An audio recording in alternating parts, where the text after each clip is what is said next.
It's go time. You're listening live to Third Down Gamble.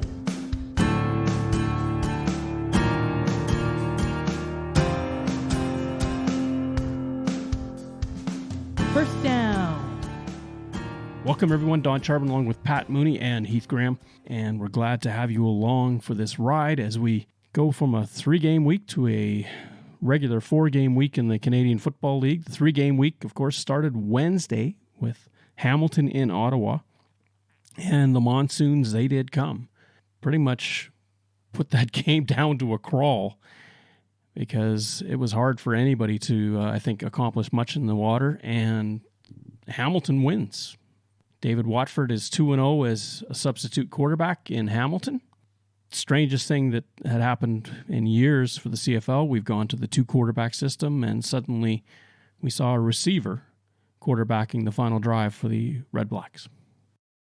We talk a lot about the cold weather having its effect on the games, and sometimes we forget about the wet weather. This rain game was a tough one. There was a real difficulty for the quarterbacks, I think, to grip the ball. And you saw some fluttering passes, you saw some sailing over receivers' heads, and you saw some drops by the receivers because they just couldn't hang on to it. And it was a pretty tough game and really, really difficult to get any kind of momentum going for either offense. Dom Davis got the start for the Red Blacks. Despite the weather, it seemed like he was going to be hanging tough until a big interception to Jamari Roll that went back 87 yards for the Tiger Cats.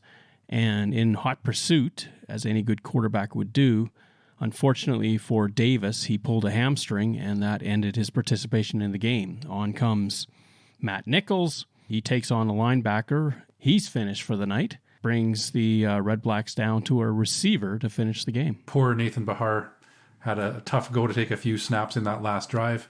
He did go 1 for 1 on pass attempts, so he's a successful CFL quarterback now in that regard in completing a pass. He had a nice little carry there as well, so he came into a very tough situation. Again, it was fortunate that it was just kind of in the last minute, and he kind of kept things together for Ottawa to run out the clock in that one. When you see something like this happen, it goes back to the question of why the CFL has moved back to only 2 quarterbacks on the roster. Yes, you can dress a third, but certainly not in the quarterback. They're taking a different position. And I think if we're looking at developing quarterbacks, which we know in the future we're going to have to see a lot of teams develop quarterbacks due to the age of the current crop of quarterbacks that are out there, it would be great to have the opportunity to carry 3. The CFL followed the footsteps of the NFL on this issue. The NFL decided that they only wanted to carry 2 quarterbacks into a game, and the NFL kind of worked around it, and the CFL also has a workaround where if that other quarterback, the third quarterback, can play another position on the field, typically on special teams, stay rostered. In this case, however, though, Ottawa didn't have that, and so Nate Bahar becomes the emergency quarterback in that situation. David Watford, 2-0 as a starter with the Tiger Cats, 15-25 for 115 yards. Now, granted, the rain impacted that. He did throw for a touchdown, although that was a very penalty-assisted drive. Overall, Watford only threw in his 2 games as a starter for 264 yards. That typically isn't great, but when your defense is playing as well as the Tiger Cats, you don't need a heck of a lot from your offense. Watford also ran for 54 yards, and Sean Thomas Erlington pitched in with another 41 on the ground.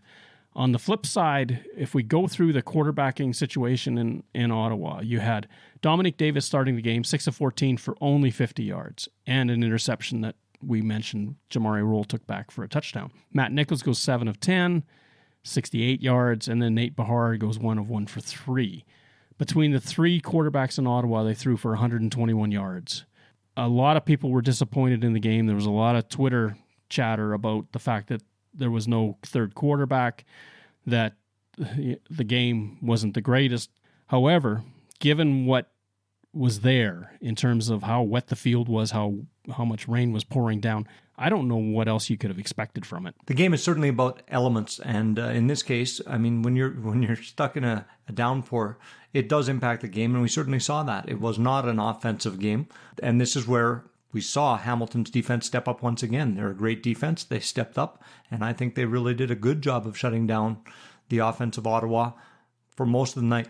If you look at it purely statistically and take Watford's number versus the 3 Ottawa quarterbacks, they're almost identical. Watford was 15 for 25 for 115 yards. The Ottawa quarterbacks were 14 for 25 and 121 yards. So just looking at it objectively like that, can you say that David Watford had a better game than the Ottawa quarterbacks? He didn't throw a pick six, which Ottawa did. Is it more of a situation where he didn't do anything to lose the game, which allowed Hamilton's defense more so to control the game? Darren Flutie famously said on a CBC broadcast a long time ago, when a quarterback comes into the game, the team looks to him in one of two ways. You're either going to win with him or you're going to win because of him. In Watford's case, you're winning with him, but I don't think you win because of him. I think that's a very fair assessment. Is in his 2 games, yes, he's 2-0 as a starter. Has he done anything to really show he's a leader offensively on that team? I don't think he has, but he's doing enough right now and minimizing the mistakes, which is allowing the team as a whole to find a way to win. When we talked before about Dominic Davis's knock was that he didn't control the ball. And the variance here is David Watford has had good ball security during the games he's been playing. And he's done what he's been asked to do, which is, he's not asked to put 300 yards up. He's using his legs at times. He's making the passes that he can to keep drives going at efficient times. He's scoring enough points to allow his defense to take over the game and close out the other team. So he's done what's being asked of him, and he's managed the game, I think, fairly well. Devontae Dedmon was the only scorer for the Red Blacks with a great punt return. Unfortunately for him, he had one bounce off his grill. Now, we know that Nichols and Davis are both on the 6-game IR after what happened on Wednesday.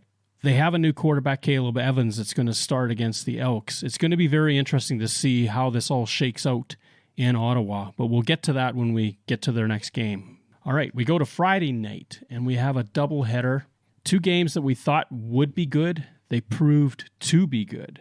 And let's go with the first one, the Montreal Alouettes in Toronto to take on the Argonauts. We figured they'd run out of bulbs on the scoreboard. They almost did. 30-27 for the Argonauts over the Alouettes. Toronto, a huge win. Again, now they're undefeated at home this season, biting at the heels of the Hamilton Tiger Cats once again for first place. McLeod Bethel Thompson got the emergency start, if you want to call it that, for the Argonauts. And he went 13 of 19 for 210 yards and 2 touchdowns. And I always sort of equate this numbering to this. If you're 10 yards or better per completion, I think you're having a good offensive night as a quarterback. When you look at Bethel Thompson's numbers, 13 into 210, he's roughly about 17 yards per reception. That is a huge gain every time you're completing a pass. He looked quite comfortable out there. And on the other side, you've got Vernon Adams, 30 for 39, but you've got that high risk, high reward Vernon Adams again, 2 touchdowns, 2 interceptions. And it was those interceptions that I think allowed Bethel Thompson to only have to throw the ball 19 times to put up 30 points. So again, 76, almost 77% completion rate for Vernon Adams, great. 2 interceptions, not so great. The timing of those interceptions proved to be very pivotal. End of the first half, he throws a pick when he's backpedaling. Within a couple of plays, Thompson is throwing the ball down the sideline to Chandler Worthy at the goal line, and they score a touchdown with literally no time on the clock. That flipped the game right there, because up until that point, the teams were pretty much sawed off, and all of a sudden, Toronto just got a big jolt. Absolutely. That was a turning point. And as you say, the timeliness of those interceptions was... it switched the game right there. We weren't expecting maybe the long bomb. I think most of us thought that we'd probably see Toronto move in for a field goal, but why not take a shot? And Bethel Thompson's first half, I thought he was really good. His second half, he struggled a little bit more. And, they put up 9 points in the second half, and you saw Anthony Pipkin come in some as well. Alouettes, 560 yards of total offense. That's just a staggering number. They're not winning football games. They put up over 400 against BC the week before, didn't score a touchdown. That's 1,000 yards of offense and no wins. That's a lot of real estate. You've got to get more for it. They came close at the end of the game. Jake Winicky with 2 big catches, scoring a touchdown, a 27-yarder from Adams near the end. They had to try the short kick. It failed. What if Montreal recovers that onside kick? We're in for a wild finish. Yeah, just looking at some of the receiver numbers for Montreal as well. Jake Winicky and Eugene Lewis both over 100 yards receiving. Each got a touchdown. And, hats off to McLeod Bethel-Thompson leading that Toronto offense. It'll be interesting to see what they continue to do as Nick Arbuckle regains his health as well, because they've both had some really solid games and they've both had some games where they didn't look so hot. So I think it might be a true 2-quarterback system in Toronto right now as well. 2-quarterback system in the sense that they can go to either to start. I don't think you want to be flipping them around during the game. I'm absolutely opposed to that personally. I like my starters, let them play, and if you get hurt or something proves that you don't belong there anymore, then and only then do you make a change. It was interesting to see Eric Rogers scratched right before the game and see Damien Jean-Pierre he actually led the team with 4 receptions and 91 yards, and I thought played very well for his first game. Chandler Worley, though, was probably the surprise in all of this. That big touchdown that he got. Ricky Collins Jr. was very limited. DeVaris Daniels, same thing. The Alouettes made a big change. They got rid of their defensive line coach, and now Greg Quick is in charge. It tells me that the offense is doing all right. The defense is where the problems are. Yeah, their offense is leading the league statistically in many areas. So I think this could be a good change for Montreal. I think this may help them to be able to control the other team's scoring, because it's great in a shootout. And we've seen Adams can certainly sling the ball, but you have to have a defense that's going to stop the other team from scoring. And to date, we haven't seen that. The late game, the Saskatchewan Roughriders are in British Columbia. Last time that these two teams play this season. Season series on the line. Crazy fourth quarter. And the Saskatchewan Roughriders wind up on top 31-24. The change in the game really started when BC misses a field goal. Saskatchewan runs the ball out. They go down the field. There's an interception. BC gets stopped, and then there's a bad punt that sets Saskatchewan back up on BC's side of midfield. And then Fajardo takes the team down with precision passing, gets them down to the 1-yard line, and then goes for the quarterback sneak. And whether Cody Fajardo made it into the end zone or not, we'll never know, because he just disappears in a pile. And the only official close enough to really get a reasonable view raised his hands. And if he hadn't, the Riders would have lost. That's all there was to it. It's one of those things where you need a camera tucked underneath the goalpost or something like that to look down on the line for those types of decisions, because there was nothing that the booth could see that was ever going to tell them where Fajardo was, and especially did the ball cross the line. Yeah, I think it was very, very close. You can't really tell from the replays how close it was, but I'm going to guess if he did break the plane, it was a matter of inches, and I don't know if he broke all the way across the goal line or just managed to get the ball onto the stripe, which is all that he needed to do, because it was a mass of humanity in that pile and the ball somewhere in there. So the referee threw his arms up very quickly. He must have seen enough to be pretty sure that the ball crossed the line. But like you said, if he didn't see that, there was no replay, I think, that was going to show the ball crossing the line. It was an excellent finish to watch the game, and not to take anything away from Fajardo moving the team down. He did it efficiently. They got a score, but truly, BC let that game go with their special teams play. They make the field goal, that game's over. The punt definitely gave them an opportunity to get within striking range. They didn't have to move quite as far. Saskatchewan pulled out a great win. It's that Fajardo magic once again, but BC can take a look at this and say, hey, we've got things to improve in our special teams. Stefan Flintoff, the kicker, or the punter, I should say, for the British Columbia Lions, when he dropped that ball and kicked it off the side of his foot, the interesting aspect of that whole play was that the Riders were not sending anyone up to block it. Had he just hung on to the ball, he probably could have run for a first down, because there was no Rough Rider near him. They'd all turned to play the return. You can tell that it was just straight up nerves. It was a very important play, and he just muffed it at the wrong time. He did. It's one of those things you've got to grow from. And you look at a player as well that had a big night and then a gaff at the end was Lucky Whitehead. 2 gaffes in the game. He had 2 touchdowns. He had great plays offensively, and then unfortunately for him, took one off the helmet and allowed Saskatchewan to close out the game. Well, on the final play of the game, I'm going to give Whitehead a huge pass because the moment he starts to get tackled, there's no point in him hanging onto the ball anymore. Because the only prayer that BC has is that somebody else picks it up and starts the whole lateral circus down the field. For sure. So that one I don't have a problem with at all. The one that he got caught on was he was coming up trying to trap Saskatchewan with a no yards penalty, and he just timed the ball, and it hit him, and it bounced off a Rough Rider out of bounds. It was a wild finish, and those last 3 minutes of any CFL game that's within 2 touchdowns, you're going to see some amazing things. And it was back and forth, and either team had some chances at the end, and Saskatchewan put it together and pulled it out. It was the first time in a few games that Michael Riley was held under 300 yards, 23 of 34 for 259. Fajardo, by comparison, 24 of 31 for 279. Total offense, which is always an interesting stat for me, the Rough Riders had 343 yards and the Lions 281. Possession, 9 minutes in favor of Saskatchewan. Wouldn't it have been interesting if Saskatchewan happened to get stopped on that drive and had the chance to kick a field goal? Do you kick a field goal or do you continue to go for the win? If they're far enough away from the end zone, not the 1 yard line where you can go on 3rd and 1, the difference was 4 points. And so the field goal would have put them within the 4 points and given them the season series. That is brilliant thinking, but do you think it would fly? No, not at all. The coach would have been run out of town making that decision. The Saskatchewan fans would not have tolerated that play. Yeah, you got to play for the win first. Play for the point differential later. Now, it would have been interesting as well had BC won the first game and Saskatchewan ends up winning the season series on a last play fumbled kick return for a touchdown. 2nd down.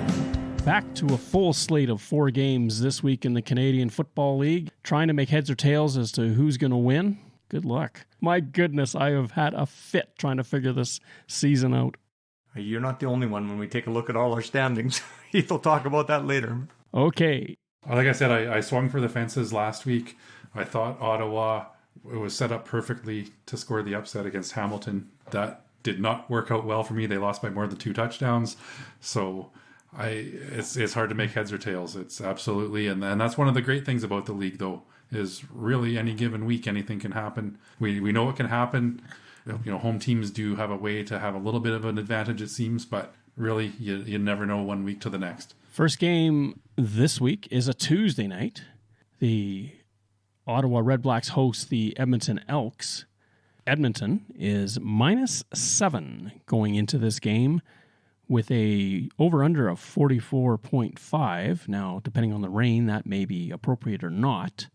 And of course, just a reminder, these odds are powered by BetRegal, and we thank them for that. Trevor Harris is back on the roster. We also know that Trevor Harris is not going to be quarterbacking the Elks in Ottawa. Taylor Cornelius will get his second start. Caleb Evans will be the starter for Ottawa. The University of Louisiana Monroe product will get his first chance. He's been with the team.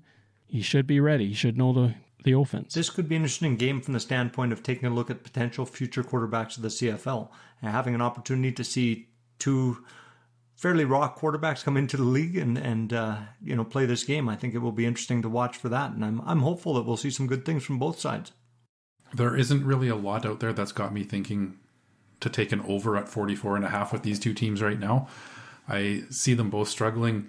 And you're right, it could be a breakout game for Cornelius or potentially Caleb Evans as well. We don't really know what we're going to see with either of them. So I think right now it's going to be a low-scoring affair, and I would give the edge to Edmonton. I learned my lesson with Ottawa last week, and I'm going to shy away from them again for the foreseeable future.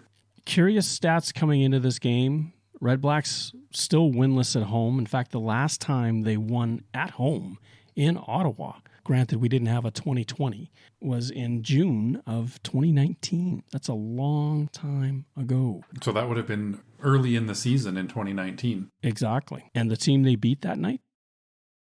Edmonton? Nope. Saskatchewan in a wild shootout. Edmonton undefeated on the road. Ottawa winless at home. Will anything break between these two? And what a tough hand for Ottawa to be dealt with. Matt Nichols and Dominic Davis now both on the 6-game IR and 2 untested quarterbacks. It's and we've discussed at length, it's not like Nichols or Dominic Davis had really been lighting things up, but they both had several starts under their belts, and in Nichols' case, a lot of CFL starts. So to lose that experience more so than anything has been devastating for them. I have to agree with what Heath is saying in terms of this game. I do think Edmonton should be able to carry this game. I know that they're in Ottawa, but I just feel that they are a better team defensively. And if you look at the surrounding players, I think Edmonton measures up a bit better than Ottawa. So I think they should be able to cover that spread as well. The biggest thing that is working in Edmonton's favor is they've got James Wilder Jr. running very well for them. And I think for the Elks, that's going to be huge in this game. Given that this is only Cornelius' second start, they're going to depend a little bit more on Wilder this time against this defense. And I don't think Ottawa has a counter in the running game of James Wilder's caliber either. So if it is a wet game and you've got an untested quarterback coming in for Ottawa, they don't have somebody of Wilder's caliber that's going to give them the chance on the other side of the ball. It would be interesting to see if Ottawa can actually get out and get the lead. They haven't had the lead once in the last 5 games. So if they could actually get out and get a lead, would that help them to play with a little bit more confidence and enthusiasm? And maybe Evans can take them down the field for a score. It'll be interesting to see. Other than the game in Edmonton where they led partway through the fourth quarter, so let's say they've led for about 5 to 10 minutes total this season, that would be a novel place to be if you're the Red Blacks.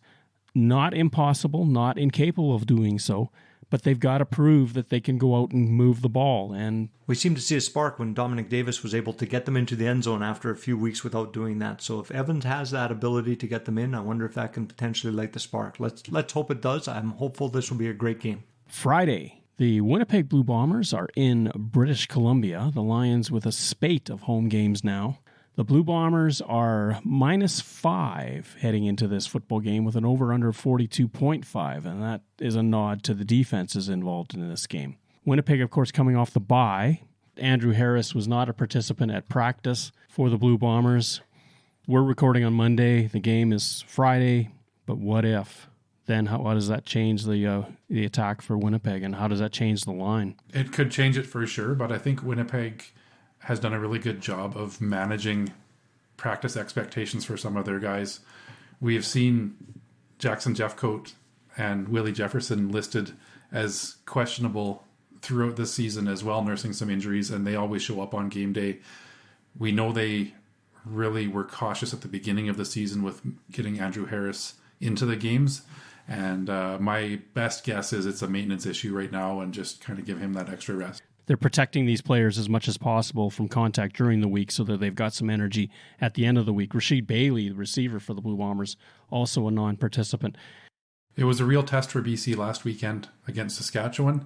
The Rough Riders did pull off the win, and that was really a battle for second place. So as it stands right now, Saskatchewan's taken control of that second place spot in the West. But if BC pulls off that upset against Winnipeg, now all of a sudden they're tied with Saskatchewan in the standings. Yes, they've lost the season series, but that would also only put them both one game behind Winnipeg. So if there's ever an opportunity to reel Winnipeg in and get them back within reach, this is it, and it's a must-win for BC in that sense. We could see BC put up a win here if there's anyone who can. BC has shown that their defense is very capable.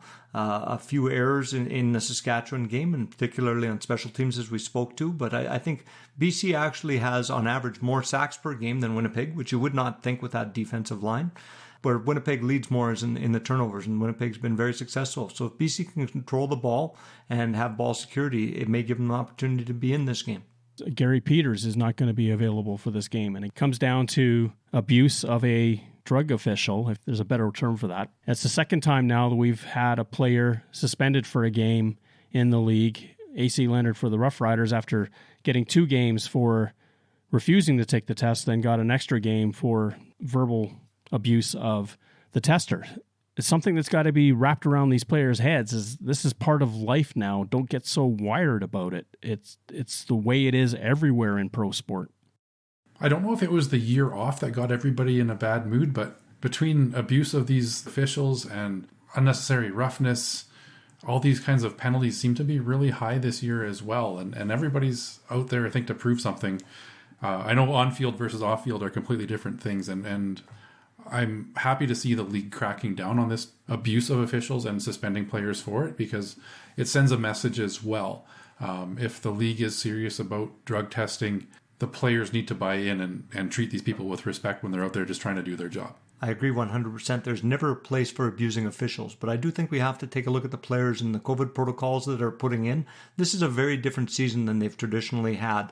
They maybe don't have the opportunity to go out and blow off steam as they may have after games otherwise. So, I think we have to give them a bit of grace, but at the same point, there is absolutely no place for the abusive officials, and I too agree. The CFL does need to come down. Hopefully, having 2 suspensions now will serve that purpose, and we won't see this again. The confinement of this COVID universe in which we live has certainly raised the agitation level of a lot of people, whether it's coaches, officials, or players. I don't know statistically that there are more rough play penalties being called, but we certainly see a lot more extra outside of the whistle activity on the field, and especially at ends of games. We've seen that repeatedly. And it's just this agitation and frustration seemingly coalescing. Now, getting back to the game at hand, a couple of things that I'm really looking forward to this week. If Winnipeg has a weakness on defense, we've kind of determined that it is that defensive secondary. And now they're going up against Lucky Whitehead, who's having an absolute breakout season at receiver for the British Columbia Lions. So that's a matchup I'm really keen on keeping an eye on. Winnipeg's going to have some players returning potentially from injuries that are making their season debut in kick returner Janarian Grant. Charles Nelson has done an okay job. He hasn't fumbled any kicks or anything like that. He secures the ball, but he hasn't been flashy on returns. Janarian Grant had 3 return touchdowns in 2019. So looking forward to seeing what he can do.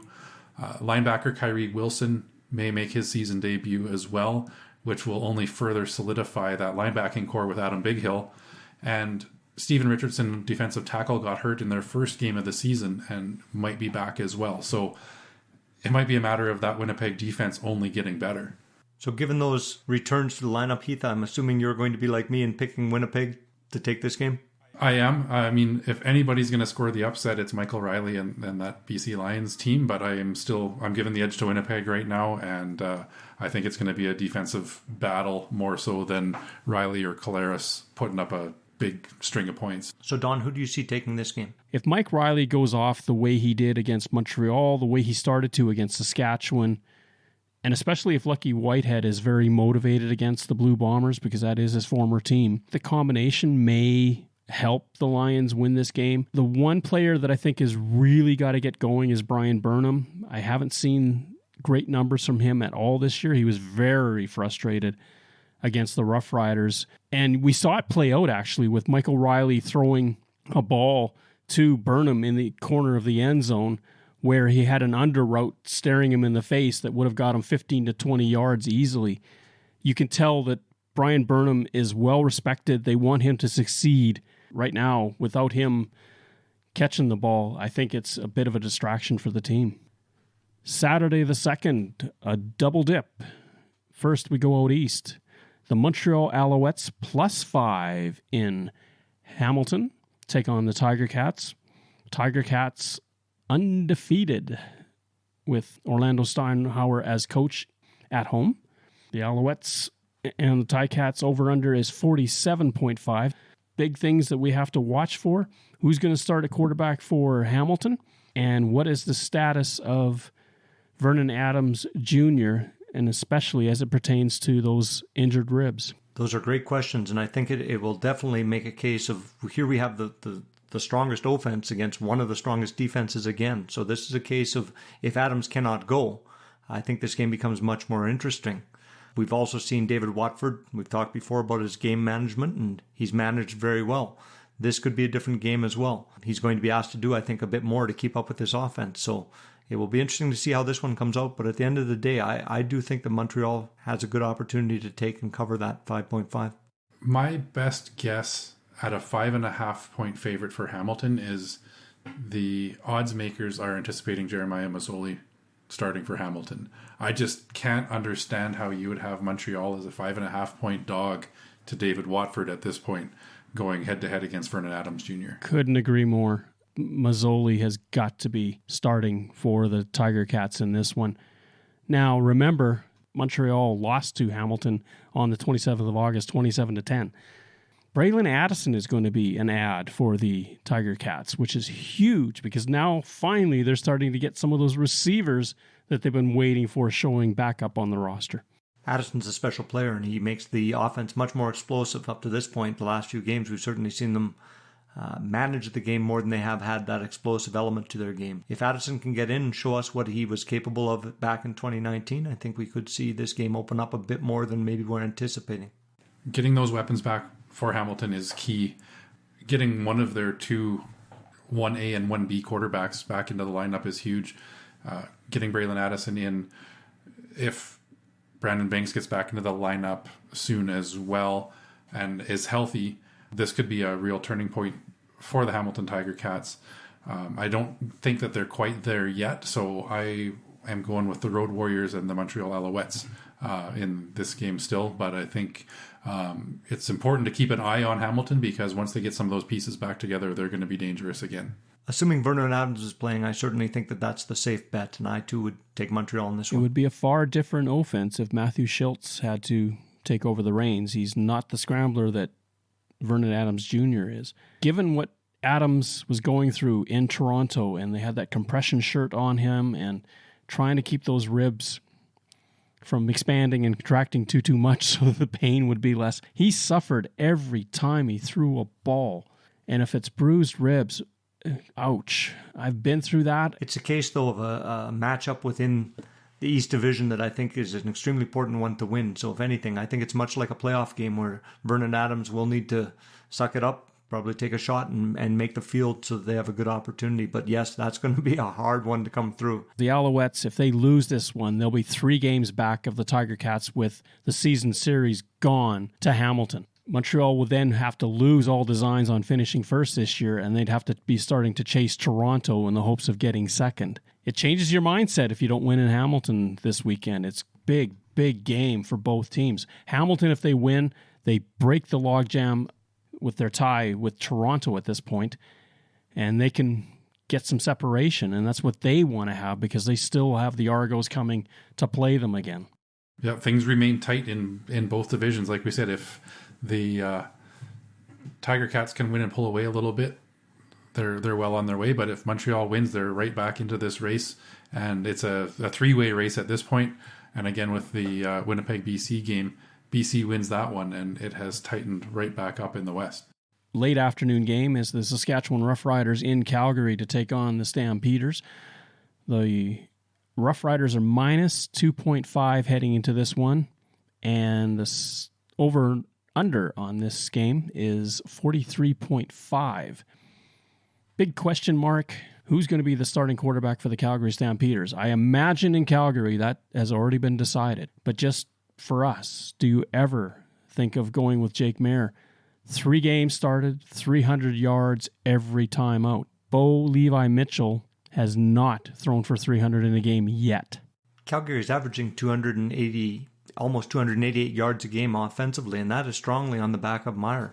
We have seen Bo Levi Mitchell struggle this year, so I think as a coach, it may be an opportunity to rest him and see what happens. The first of 3 games here. If Maier is not able to perform in this game, you can always come back with Bo Levi in the next couple of games. It would be very tough for the Calgary coaching staff to bench Bo Levi Mitchell in favor of Jake Maier. However, statistically, you look at those numbers, Jake has had a lot more success in leading that offense up and down the field than Bo Levi has so far this season. Us armchair coaches can sit here and look at it objectively and say Maier should definitely get the look, but I just don't see how Coach Dickinson at this point can pull back Bo Levi in favor of Jake Maier. Now, a lot has been made about the leg injury, but I want to go back to something that happened 2 years ago, where against British Columbia, he injured a muscle in his throwing shoulder. Was out for 6 weeks after that, came back in, didn't look right, but played well enough the rest of that season before bowing out in the semifinal to Winnipeg. Gets off-season surgery. Still doesn't look right when he comes back in 2021. People are pointing to the leg. I'm pointing to the shoulder. I don't know that shoulder is completely right yet. That's a really interesting point, Don, and it's one that certainly is not out there. We've been talking about his leg, but if that's the case where he's struggling with his shoulder, then how many games do you wait to see him struggle through? The majority of fans are likely thinking that it still has to do with his leg, so it would be interesting to actually keep an eye on this. And as we mentioned, Jake Maier has put up 300 yards passing every game, and Bo Levi hasn't. So it's not a matter of the offensive weapons around them struggling. They've had the same receivers, the same running back, the same offensive line, barring the odd injury here and there. If you look at it again, I might be becoming an analytics guy. If you're looking at it purely statistically, Jake Maier has led that offense to more success. And you're right. We are used to seeing Bo Levi Mitchell put up very solid passing numbers that just don't seem to be there this year. And, you put that up against what's happened in Ottawa with Matt Nichols, also with an injury to his throwing arm in 2019. For all intents and purposes, it seems like Matt Nichols does not have the arm strength anymore. Now, Bo Levi still shows the capability of throwing the ball, but maybe not as accurately as he has in the past. So there could very much be something to the ongoing shoulder and arm injuries of both those quarterbacks. Dave Dickenson, that's his call, but it does make you wonder with a big matchup against the Rough Riders, do you roll the dice? If there's anything that you can trust about Bo Levi Mitchell is that his heart is in the game. He never backs down from any challenge. He is the guy that you can rally around. Jake Maier, much different in his demeanor on the field. Maybe it's that intangible that you get with Mitchell that you'd rather have, a diminished capacity a little bit in the shoulder, more leadership skills to carry the team. But sitting at 2-5, how long can you wait? And that's the question. And it's going to really come down to what happens with BC Winnipeg. All of a sudden, if BC wins that game, you've got 3 teams at 5 wins plus, and you're sitting at 2. If you have any inkling of making a playoff push, you've got to figure that out and start stringing some wins together. And it might be time to look at those options. Bo Levi is in his 30s. He's been around for a little bit. He's not over the hill by any means. If you want him to continue to be your quarterback for the foreseeable future and you're concerned about his health right now, it might be worth running with Jake Maier.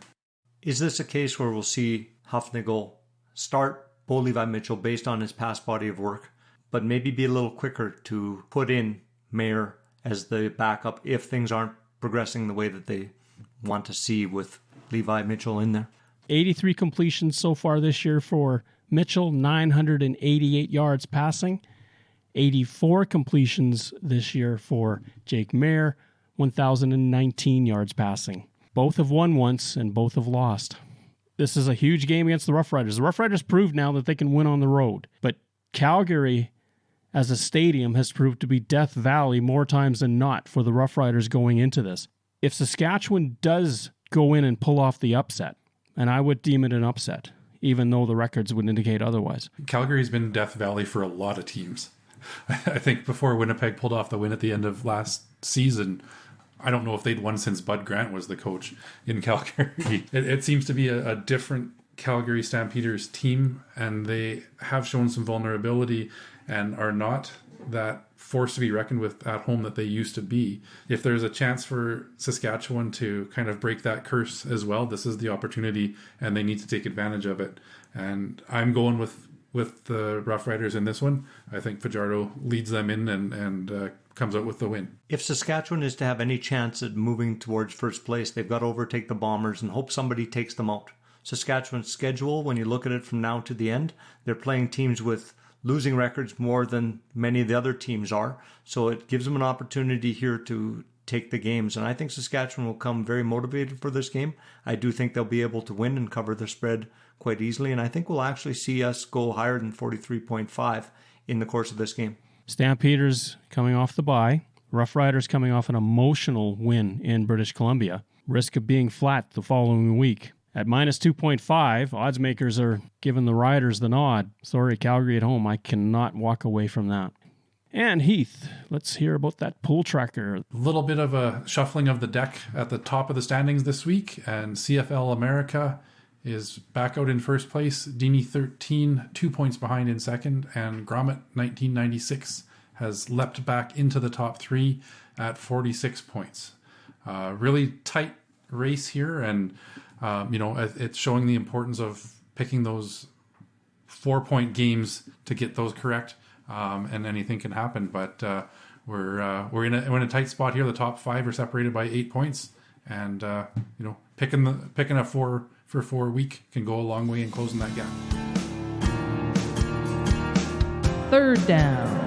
On DraftKings this week, it's a little bit quirky. Don't quite understand it. The Tuesday game is a separate entity, and then the Friday and 2 Saturday games are another entity in Week 9 of the CFL. We're going to bypass the Edmonton-Ottawa game, and we're going to focus on the 3 games coming up on the weekend. Pat, quarterback and running back. At this point, I am looking for Cody Bichardo. He's $10,400, and I am going to also take Winnipeg's running back, Andrew Harris, $9,000. Heath? Winnipeg's quarterback, Zach Collaros, against BC for $7,800. For running back, I am picking up William Stanback from the Montreal Alouettes for $9,100. Bo Levi Mitchell, $9,600 against the Rough Riders. Saskatchewan's defense is middle of the pack in terms of pass defense.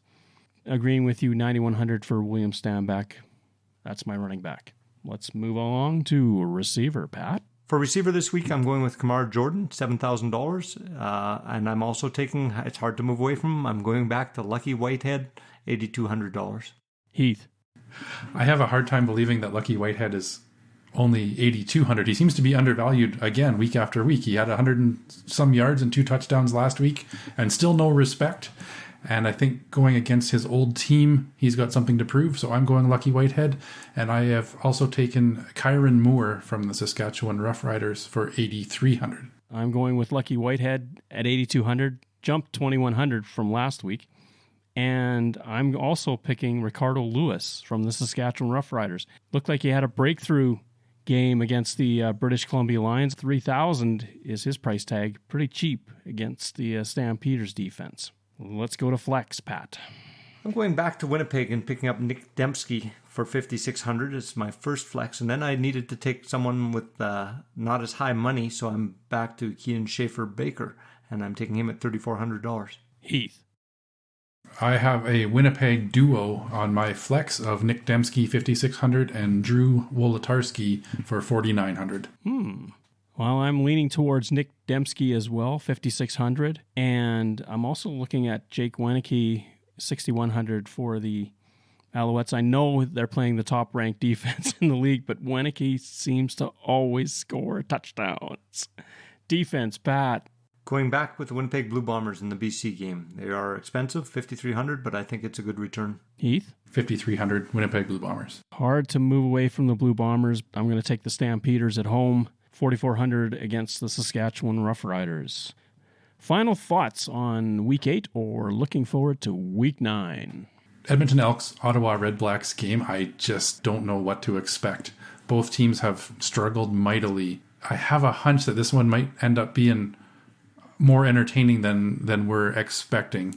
And I'm going Road Warriors all across the board this week. I think the road teams have a chance to run the table against the home teams.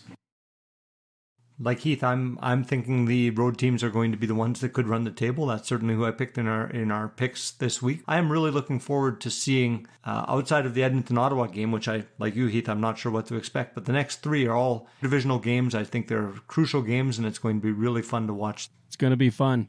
4 games this week, and wow, Week 10, that's going to be a lot of football.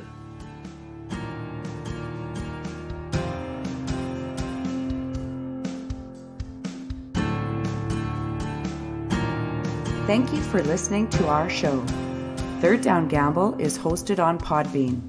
Follow us on Twitter, where our handle is @ThirdDownGamble. Join us again next time. The Third Down Gamble Podcast. Audio worth watching.